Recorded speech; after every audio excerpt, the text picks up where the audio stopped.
इस गहरे विश्लेषण में सुनने वालों का बहुत बहुत स्वागत है। आज का हमारा जो मिशन है वो कुछ ऐसा है जो इंसान के जीवन को बहुत गहराई से छूता है।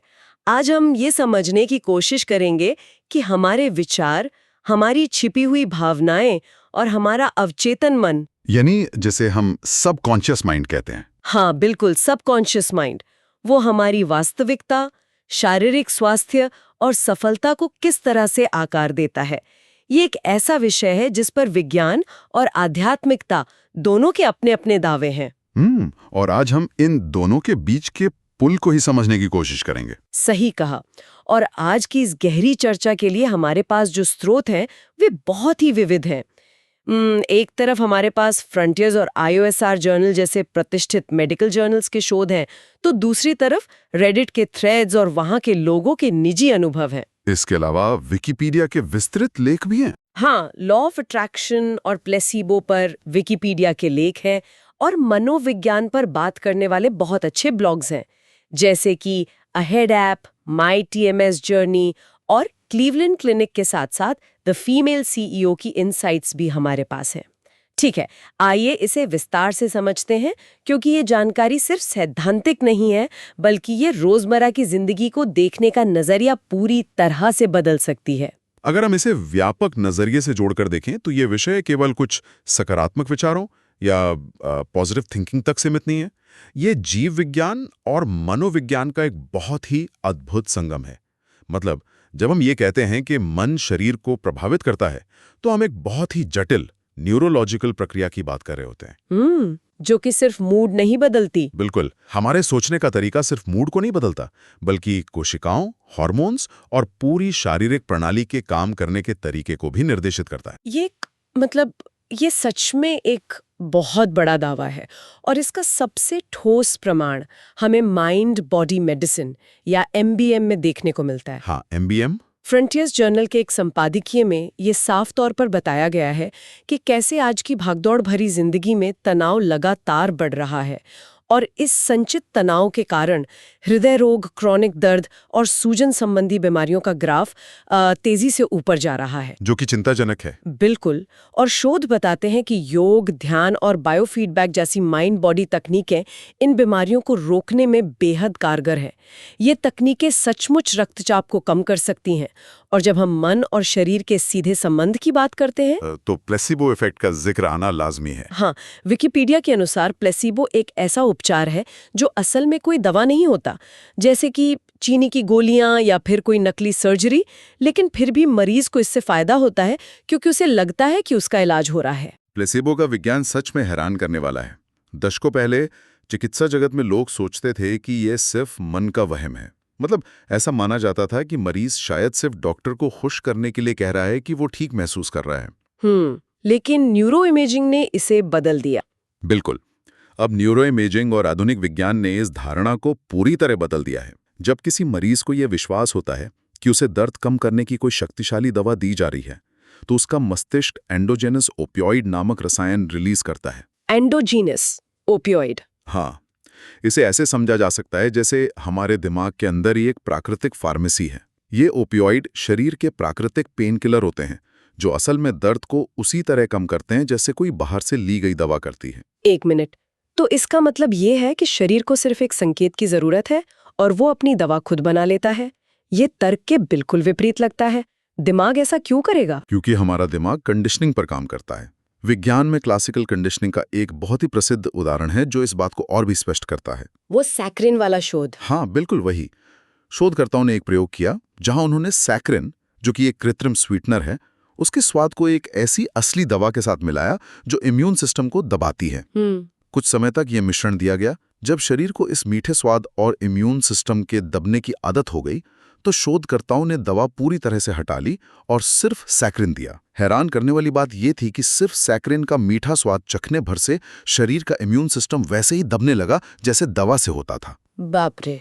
शरीर ने उस स्वाद और दवा के जैविक असर को आपस में इतनी मजबूती से जोड़ लिया था कि अब दवा की जरूरत ही नहीं रही। ये तो सच में दिमाग को चकरा देने वाला तथ्य है। शरीर ने स्वाद को ही दवा मान लिया।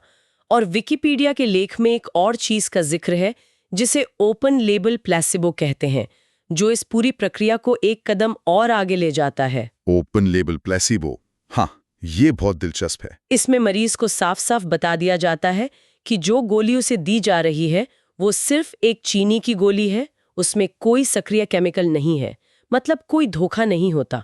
इसके बावजूद मरीज की स्थिति में सुधार होता है। और इसका ठीक उल्टा भी होता है, जिसे नोसीबो इफेक्ट कहते हैं। हाँ, नोसीबो। अगर किसी इंसान को ये विश्वास हो जाए कि कोई चीज उसे नुकसान पहुंचाएगी, तो केवल उन नकारात्मक उम्मीदों के कारण सच में उसके शरीर पर बुरे प्रभाव दिखने लगते हैं। नोसीबो इफेक्ट ये साबित करता है कि डर और नकारात्मक उम्मीदें शरीर के लिए कितनी हानिकारक हो सकती हैं। असल में अवचेतन स्तर पर शरीर कल्पना और वास्तविकता के बीच के अंतर को हमेशा नहीं समझ पाता। अगर दिमाग को लगता है कि खतरा है, तो वो तनाव वाले हार्मोन रिलीज कर देगा, चाहे वो खतरा केवल ख्यालों में ही क्यों न हो। सही कहा। और अगर नोसिबो इफेक्ट नकारात्मक कल्पना का परिणाम है, तो इसका मतलब है कि हमारे पास एक ऐसा टूल है जिसे सकारात्मक दिशा में भी इस्तेमाल किया जा सकता है।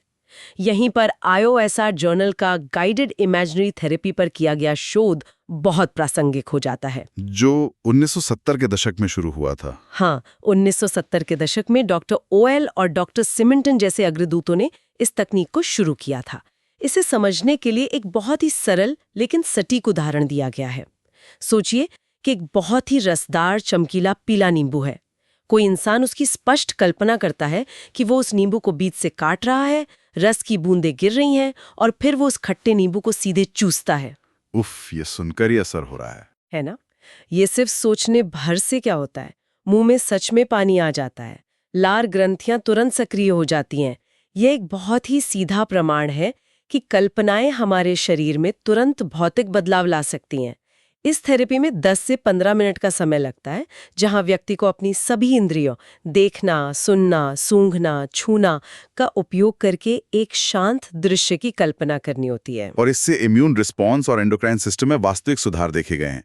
ये नींबू वाला उदाहरण बहुत ही शक्तिशाली है, क्योंकि ये दिखाता है कि विचार कोई अमूर्त चीज नहीं है, वे सीधे तौर पर जीव विज्ञान से जुड़े हैं। बिल्कुल। और यही विचार सदियों से मैनिफेस्टेशन और लॉ ऑफ अट्रैक्शन जैसी अवधारणाओं का आधार रहा है। इन विचारों का अपना एक बहुत ही दिलचस्प इतिहास है। इतिहास की बात करें तो विकिपीडिया के लेख से पता चलता है कि 19वीं सदी में फिनिस क्विम्बी नाम के एक व्यक्ति थे। उन्हें टीबी की गंभीर बीमारी थी, जिसका उस समय कोई इलाज नहीं था। क्विम्बी ने एक अजीब बात पर ध्यान दिया। घुड़सवारी वाली बात। हाँ, जब वो घुड़सवारी करते थे और उस रोमांच में पूरी तरह से खो जाते थे, तो उनका दर्द और बीमारी के लक्षण कुछ समय के लिए बिल्कुल गायब हो जाते थे। इसी अनुभव ने उन्हें ये सोचने पर मजबूर किया कि मन का शरीर पर कितना गहरा प्रभाव होता है। इसके बाद 1855 के आसपास एंड्रयू जैक्सन डेविस ने पहली बार लॉ ऑफ अट्रैक्शन शब्द का इस्तेमाल किया। और आज ये विषय कितना लोकप्रिय हो चुका है, ये हम देख ही सकते हैं। बिल्कुल। टिकटॉक पर लकी गर्ल सिंड्रोम का ट्रेंड छाया हुआ है। जेनजी पीढ़ी ये मानती है कि अगर वे खुद को ये याद दिलाते रहें कि ब्रह्मांड उनके लिए अच्छी चीजें करने की साजिश कर रहा है, तो उनके साथ सच में सब अच्छा ही होगा। आधुनिक मैनिफेस्टेशन की इस प्रक्रिया को अगर हम और गहराई से समझें, तो जेन एलिजाबेथ के जर्नल्स में इसे 3 मुख्य चरणों में बहुत अच्छी तरह से बांटा गया है। पहला कदम है इच्छा का जन्म लेना, डिजायर। हाँ, जब भी जीवन में किसी चीज की कमी या कोई विरोधाभास महसूस होता है, तो एक नई इच्छा जन्म लेती है। दूसरा कदम है ब्रह्मांड का उस इच्छा का उत्तर देना, जो माना जाता है कि बिना किसी देरी के होता है। और तीसरा कदम? और तीसरा, जो सबसे कठिन कदम है, वो है उस इच्छा को प्राप्त करने के लिए खुद को तैयार करना। इस तीसरे कदम में इंसान को अपने भीतर के प्रतिरोध या रुकावटों को हटाना होता है। इन जर्नल्स में एक बहुत ही महत्वपूर्ण टिप दी गई है जो काफी व्यावहारिक लगती है। अक्सर लोग सोचते हैं कि उन्हें बिल्कुल सटीक चीज मांगनी चाहिए। उदाहरण के लिए कोई सोच सकता है कि मुझे 33 ओशन ड्राइव वाला वही खास घर चाहिए, लेकिन ये तरीका रुकावटें पैदा कर सकता है, क्योंकि वो बहुत ज्यादा विशिष्ट हो गया। हाँ, इच्छाएं व्यापक होनी चाहिए। उस एक विशिष्ट घर की जिद करने के बजाय कामना कुछ ऐसी होनी चाहिए, मुझे एक ऐसी जगह चाहिए जो मुझे स्वतंत्र और शांत महसूस कराए। व्यापक इच्छाएं रखने से नए रास्तों के खुलने की संभावना बढ़ जाती है। हो सकता है कि जो घर मांगा जा रहा हो, उससे भी बेहतर कोई विकल्प मौजूद हो। ये नजरिया इंसान को निराशा से बचाता है, लेकिन जब लोग असल जिंदगी में मैनिफेस्टेशन की कोशिश करते हैं, तो अक्सर उनके मन में कई उलझने और मनोवैज्ञानिक संघर्ष भी आते हैं। बिल्कुल। और इसी को लेकर रेडिट की दुनिया से एक बहुत ही भावुक और प्रासंगिक सवाल मिला है। लॉ ऑफ अट्रैक्शन सबरेडिट पर अंडर माइक्रोस्कोप 3 नाम के एक यूजर ने अपनी स्थिति साझा की। उन्होंने क्या पूछा? इस व्यक्ति का सवाल था कि क्या अपनी हीलिंग जर्नी के दौरान दूसरी चीजें मैनिफेस्ट की जा सकती हैं? ये यूजर मानसिक रूप से बहुत थका हुआ महसूस कर रहा था और उसे लगता था कि वो प्यार और दोस्ती के अयोग्य है। जब कोई अंदर से खुद को इतना टूटा हुआ महसूस करे और अपने घावों को भरने की कोशिश कर रहा हो, तो क्या वो एक अच्छा जीवन मैनिफेस्ट कर सकता है? ये बहुत ही गहरा सवाल है। इस पर उस समुदाय ने बहुत ही गहराई भरा जवाब दिया। लोगों ने कहा कि हाँ, हीलिंग और मैनिफेस्टेशन एक साथ चल सकते हैं। दरअसल जब कोई इंसान शांति से खुद को हील कर रहा होता है तो वो कम उतावला होता है और उसी शांत अवस्था में मैनिफेस्टेशन की प्रक्रिया और भी जल्दी होती है क्योंकि वहाँ प्रतिरोध कम होता है। यह सबसे हैरान करने वाली बात यह है कि इस पूरे विषय का एक दूसरा पहलू भी है जिस पर विज्ञान और आलोचकों की अपनी बहुत स्पष्ट राय है, और इस चर्चा में हमें उस दृष्टिकोण को भी निष्पक्ष रूप से समझना चाहिए। बिल्कुल, दोनों पक्षों को देखना जरूरी है। विकिपीडिया के लेख के अनुसार कई वैज्ञानिक लॉ ऑफ अट्रैक्शन को स्यूडो साइंस यानी छद्म विज्ञान मानते हैं। उनका तर्क है कि यह अक्सर कन्फर्मेशन बायस पर आधारित होता है। कन्फर्मेशन बायस मतलब लोग सिर्फ उन घटनाओं को याद रखते हैं जो उनके विचारों से मेल खाती हैं, जैसे किसी पुराने दोस्त के बारे में सोचना और उसका फोन आ जाना। हाँ। लेकिन उन हजारों बार को भूल जाते हैं जब उन्होंने सोचा और कुछ नहीं हुआ। ये तो होता है।